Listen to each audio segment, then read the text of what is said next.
Well, I don't know about you, but I can't believe it's February already. This year, we have reimagined the 12 pillars of well-being for managing chronic pain, and we are up to pillar 2.1, which is all about setting goals. So, in this short video, we're going to talk through a common goal of people living with chronic pain, which is moving more. So, most of you have probably heard of the acronym SMART for achieving your goals.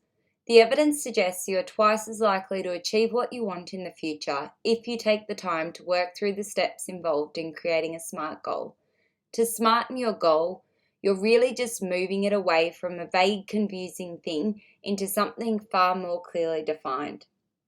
So, what do the letters stand for? Specific and significant. What is it you want to achieve and why do you want to achieve it? Measurable and manageable. Where is your final destination and how will you know once you've arrived there? Achievable. How often, where, and when are you going to commit to achieving the steps required to achieve your goal? Realistic and reasonable. Knowing what you do about your pain, how are you going to make sure that you can manage what is required each day to achieve your goal without causing a flare in pain, without causing an interruption to your already busy life?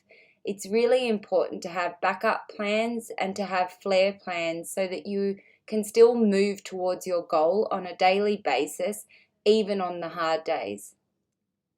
And then trackable and time-based. This is your deadline. You may have a final deadline and then milestones for each day, week, month, and year. Alrighty, so we're going to work through this goal of moving more. The reason we picked this goal as our first example is because if you're like many people living with chronic pain, one of the biggest symptoms of the pain they experience is the toll on their ability to move freely like they used to. The effects of moving less is a reduction in their ability to live the life they want to live. So let's take moving more and make it smart. What do you want to achieve and why do you want to achieve it? Moving more could mean walking, gardening, fishing, dancing, sailing, swimming, but in this example, it's going to mean walking. Knowing why you want to do something is also incredibly important because this is going to act as your inspiration on the days you're tired, your pain's bad, the days run away from you and you've run out of time, or you just can't be bothered.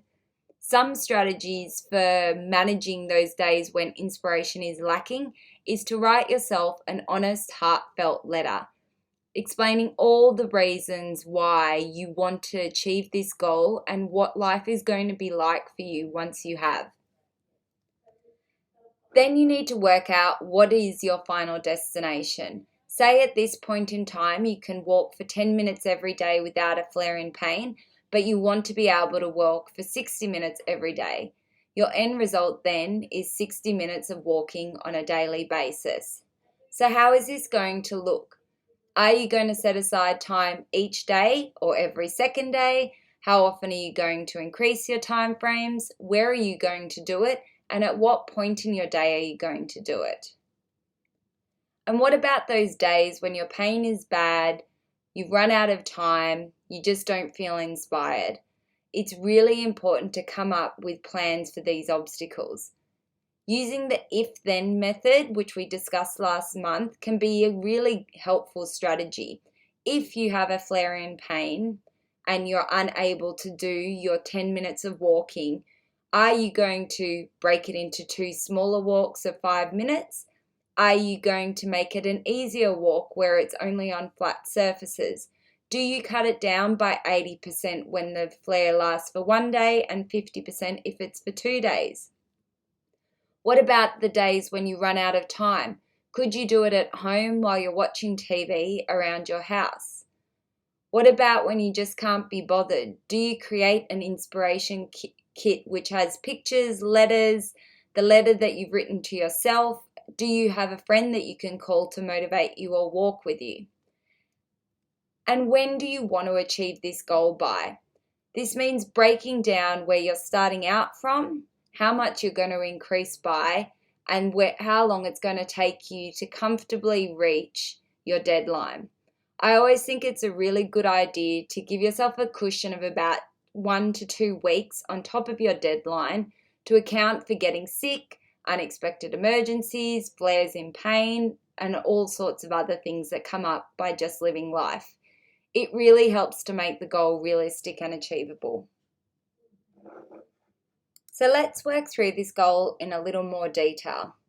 So here we have it broken down. You know your baseline or current manageable amount is 10 minutes without a flare in pain. You also know that your final destination to improve your quality of life is 60 minutes. So what does this look like for today, this week, this month, this year?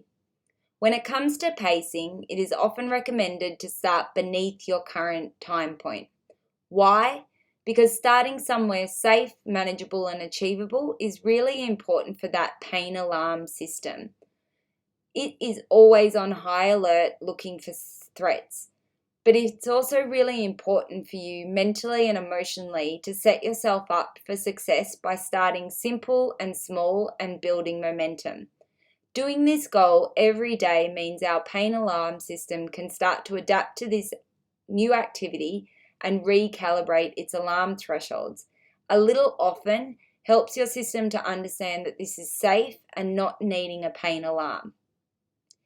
Next, we're going to think about how we can realistically increase our time frames each week. We may have worked through this with our GP, physiotherapist, exercise physiologist, or pain specialist, or purely by trial and error. What we definitely don't want to do is increase it by so much that we have a flare in pain and then wipe ourselves out so we can't do anything. The other important thing of making a very small weekly increase is that once again, we want to set ourselves up for success. We want our steps to be small, manageable, and achievable. So in this example, we've decided 2 to 5 minutes. So if we walk every day, increasing weekly by a maximum of 5 minutes, in 30 days, we should be at 28 minutes. And in 60 days, we should almost be at our goal of 56 minutes. In fact, we could keep on moving to 90 days and be almost up to 84 minutes. Let's look at this another way. So let's look at this plan in a different way.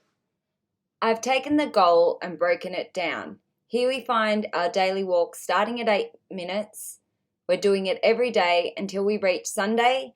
Then we plan to increase by 5 minutes to 13 minutes. You will see on Saturday, week 3, we have a rest day. Perhaps you have a really busy day and you've decided to schedule rest. Having a rest or break is completely fine and it won't stop the progress you have been making. Then you'll see on Thursday, week 5, you've decided to start creating a second increase. Perhaps you are managing the walks really well or you're really keen to increase more often. Your weekly increase has stayed at 5 minutes total, but you have chosen to do a midweek increase of 2 minutes and then an end of week increase of 3 minutes. You'll then see on Tuesday, week 8, that you've had a flare in pain. You've decided to drop your activity back 1 step to 40 minutes, but the flare continues and you decide you need to drop it back 1 more step to 38 minutes. On the Thursday, you feel better, but decide to ease back into your plan over the next 14 days, setting yourself up for success. With a 2-minute increase every second day until Monday, week 10, now you're back on track. What you may also decide to do is drop that midweek increase until the following week, allowing yourself to settle back into consistent walking for a consistent time. Then on week 11, you decided to increase that midweek walk and again on Sunday until you finally reach your goal. Now it's time to celebrate the win. Celebrating our wins is incredibly important. It taps into the reward circulatory in our brain, which keeps us motivated, moving forward, and enjoying our lives. Choosing your reward carefully is really important though. If you pick a reward that reinforces the habit, keeping it interesting and making you want to continue moving forward, then it gives you a motivation booster. Some examples you could introduce include: end of week 1, create a motivational playlist to listen to. End of week 2, walk with someone you love. End of week 3, walk at the Botanical Gardens. End of week 4, walk at Milsons Point along the harbour. End of week 5, buy a new pair of walking shoes. End of week 6, walk with someone you love. End of week 7, walk at Bobbin Head National Park. End of week 8, join a walking group in your local community. End of week 9, get a national park pass so you can start exploring new places to walk. End of week 10, sign up for a 5K walk. Achieving your goal, buy a sports watch to track your progress and continue walking. Thanks so much for taking the time to listen to us.